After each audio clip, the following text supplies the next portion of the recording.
दोस्तों, आज हम बात करेंगे एक ऐसे आंदोलन की जो देश के कोने कोने में गूंज रहा है। ये है भारत मुक्ति मोर्चा, राष्ट्रीय पिछड़ा वर्ग मोर्चा, राष्ट्रीय परिवर्तन मोर्चा और बहुजन क्रांति मोर्चा के नेतृत्व में एक ऐतिहासिक आह्वान। आइए जानते हैं कि क्या है इस आंदोलन का मकसद और क्यों हो रही है 1 जुलाई 2025 को भारत बंद की तैयारी। यह आंदोलन सिर्फ एक विरोध नहीं बल्कि मूल निवासी बहुजन समाज की एकजुटता का प्रतीक है। ये संगठन कई अहम मुद्दों को लेकर सड़कों पर उतर रहे हैं। पहला, ईवीएम के खिलाफ और बैलेट पेपर के समर्थन में उनकी मांग। उनका कहना है कि ईवीएम से चुनावी प्रक्रिया की पारदर्शिता पर सवाल उठ रहे हैं और बैलेट पेपर ही लोकतंत्र का सच्चा आधार हो सकता है। दूसरा बड़ा मुद्दा है ओबीसी की जाति आधारित जनगणना।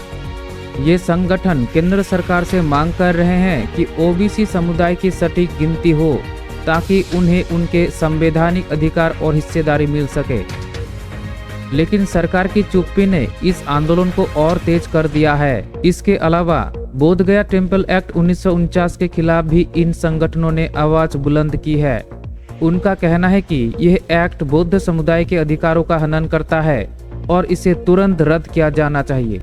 और सबसे अहम मुद्दा, आरएसएस और बीजेपी द्वारा मूल निवासी बहुजन महापुरुषों के कथित अपमान के खिलाफ ये संगठन एकजुट होकर लड़ रहे हैं। बाबा साहेब अम्बेडकर, ज्योतिबा फुले और अन्य महापुरुषों के सम्मान की रक्षा के लिए ये आंदोलन और तेज हो रहा है।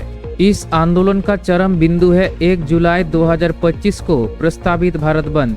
पूरे देश में मूल निवासी और बहुजन समाज को एकजुट करने के लिए मूल निवासी बहुजन समाज जोड़ो यात्रा के तहत विशाल जनसभाएं आयोजित की जा रही है।